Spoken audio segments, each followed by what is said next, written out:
Right, good morning everybody, welcome back to the Grange. So we were aiming to start tailing here about 9:30 this morning, but we had a wee bit of a shower come through, so we'll push that back to lunchtime.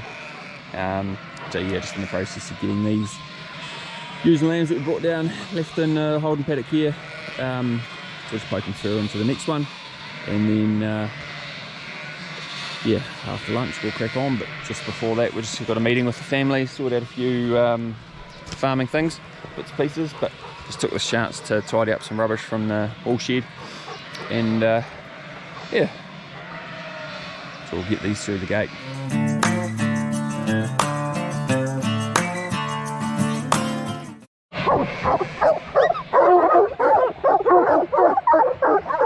Alfie! That's right.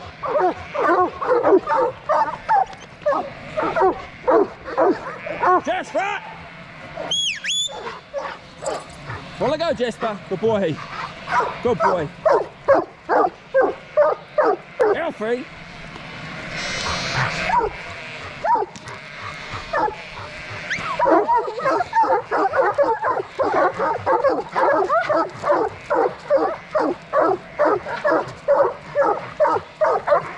Alfie!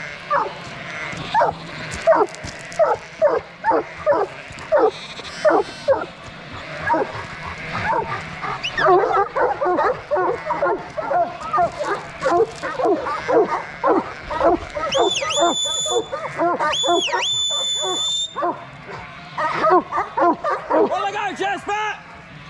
Well, go, Jasper! Well, go, Jasper!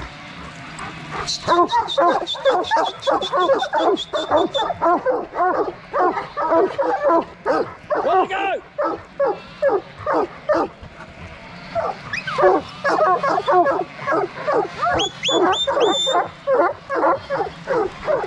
Down, mate! Sit down! Sit down! Sit down! Sit down! Sit down! We'll leave him here for now. Sit down! That'll do, outside. Get outside. Go and get outside. So just after lunch, finished a little meeting. Quiet. Yeah, some quite big things to digest, and potentially some big changes coming up. Well, we'll just have to see how all this pans out. But, yeah, we're going to whip these ewes and lambs in the yards and wait for everyone to turn up for our tailing.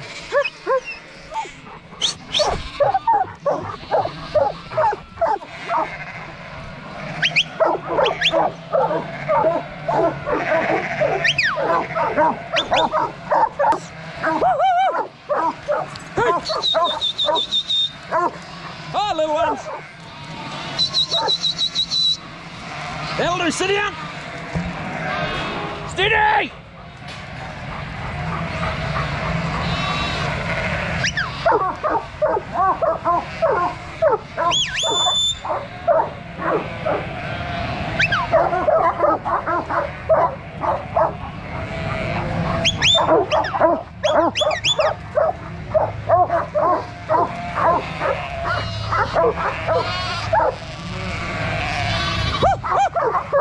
Hello! Sit down!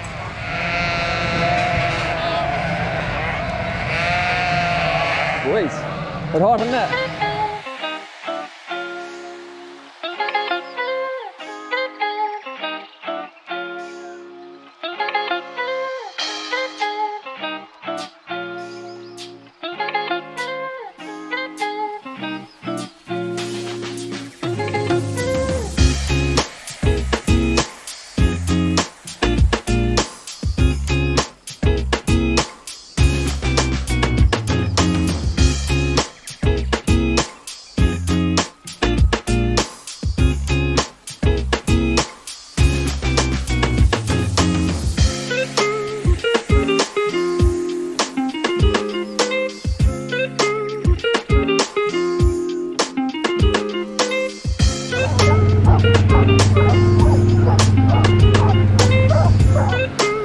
That worked out really well. Had Jake turn up so I could bugger off and get the next lot in. So they're just letting these ones out now into the driveway paddock. And then I've still got a pen of lambs to go, and then we'll get these other ones in. So easy.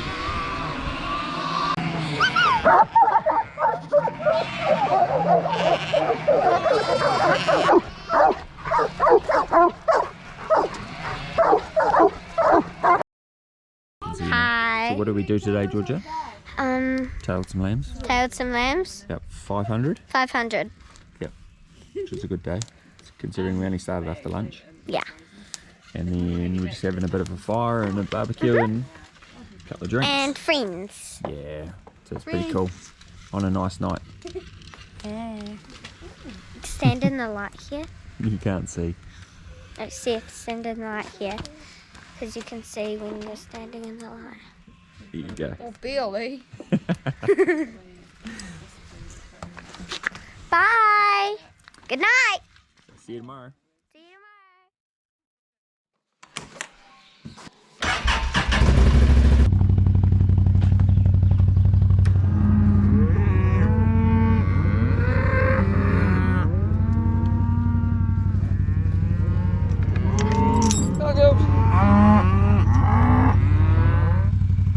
Good morning. Welcome back to Kiwi Farmer. Today is, Tuesday, just after Labour Day. So we did the tailing on the Sunday, and we did, 560 odd lambs in the afternoon, so it was pretty good. Good to get them cracked out. We've got a couple more mobs to do, but it'll probably be this weekend or something. Yeah, had yesterday off, which was really good. Went to a friend's kid's birthday party, which it was nice to get away and hang out with some other people, so that was nice. So today's job, we've got a BVD test all the calves, so we're up here, as you can see, in the fog, just trying to find where all the cows are. I think I've got most of them out. Yeah, she's pretty tricky. I might have to just wait for this fog to clear and then come back and see whether we've got everything. Well, I think, yeah, kind of confident. But yeah, so we'll chase these cows and calves down to the yards, and got to split the calves off because we're only testing the calves today.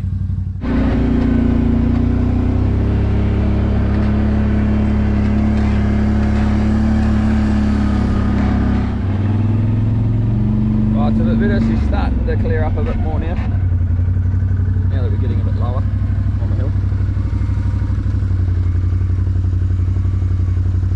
Cows are running down here quite nicely actually, which is a change from me fighting them every step of the way. So I generally don't muster cows and calves with dogs unless I really have to. Just find it's easier. The cows start fighting the dogs, and then the risk of a dog getting injured is quite high. So it's just easier to keep the dogs away from the cows. Just use the motorbike. They're pretty good.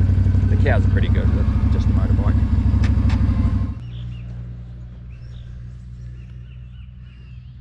So we've just got Oxford Ag in here, running the discs over this old fodder beet paddock. We're going to put fodder beet back in again. So just try and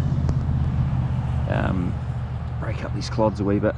See, it's quite cloddy in places. So we'll break it up once more, and then we might, yeah, probably need a Cambridge roll and a harrow and stuff just to break it up a bit more. But it's just been so wet. It's come along alright.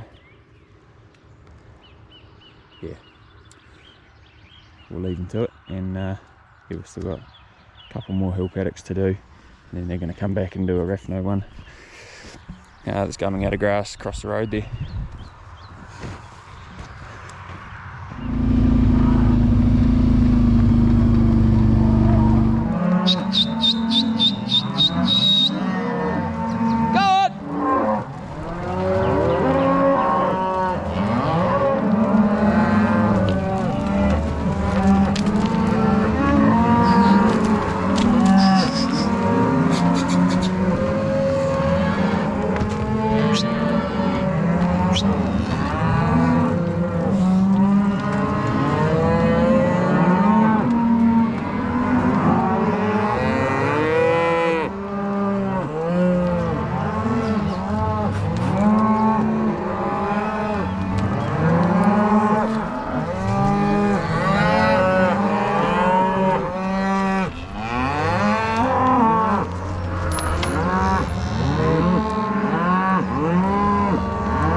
got all these cows drafted out, and we'll just let these ones out of the yards. And then all we're going to be left with is the calves in the yards. And then, what is it, about 11:30 now, the vet's due at 1 o'clock to come in, start our BVD testing,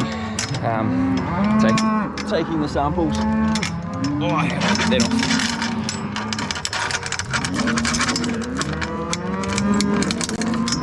Put you guys down for a second.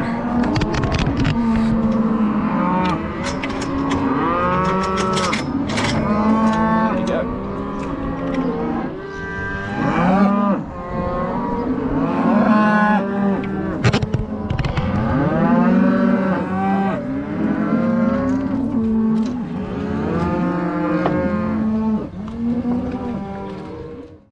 Do this, it's just hopefully a one-off.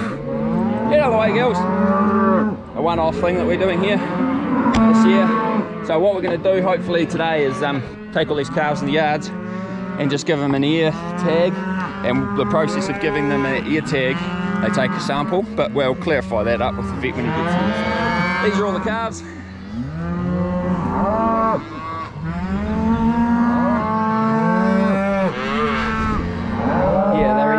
Or Angus Hereford calves.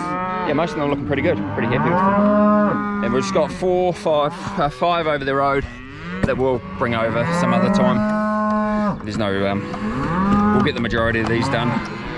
Lock that in, and yeah, we'll go and have some lunch. Bye, my mum.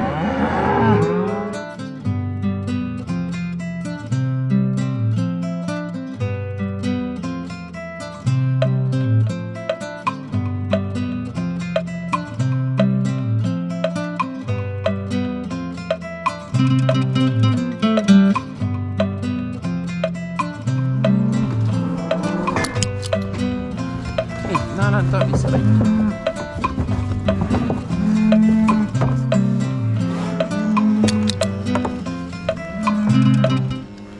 So what we're doing here is we've got our farm tags, so a visual tag and innate New Zealand government regulation EID tag, and then this one here is our BVD sample tag.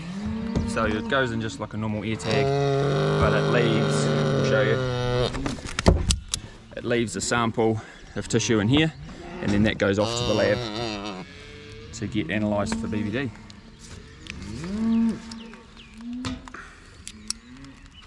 It's a lot easier than blood testing, and a lot cheaper apparently, so we're all about being cheap.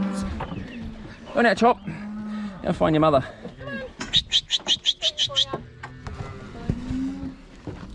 Go on, bub.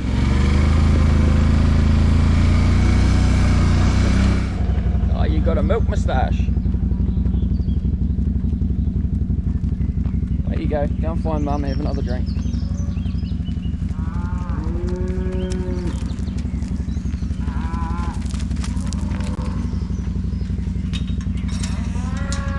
So that was awesome. Took us might be an hour and a half to BVD test and tag about 100, well, it's bang on 100 calves. So the other option would be to blood test them, which is relatively the same price as the tag, but the lab costs apparently are less for the tissue sample from the tag than they are from a blood sample. I don't know how that works, but anyway, that's the way it is. Yeah, so I would highly recommend, if anyone out here needs BVD testing done on calves, even cattle, bigger cattle, but yeah, definitely talk to your vet and talk to them about the tagging system and the tissue sampling. So much easier than fighting with them for a blood sample. So these cows and calves are just going to wander up to a sprayed off paddock up here and chew that out for a few days, and then we should have the samples back in about a week, so we'll see. Yeah, we'll see what the results are, and then we'll go from there about what our plan is for dealing with the potential calves that are PIs or persistently infected with BVD. So that's the first time I've really used this culvert that we put in here. especially with cows and calves. So culvert in the back of the cattle yards, so the cows can just run straight up there. You used to have to go through the creek there, and it works so much better. They run up there 100 times better and easier. So I'm pretty stoked how that worked. And it also keeps the creek clean. So it just means that you know, they're not walking through it. Their shit's not going in it. So trying to do our bit. Oh, thanks everyone for watching. And yep, if you wouldn't mind subscribing, that'd be great. And yeah, so check out our farm Facebook page, which is the Grange NZ, if you haven't already. Yeah, like and subscribe and do all that good stuff. So yeah, we'll catch you in the next one. See ya.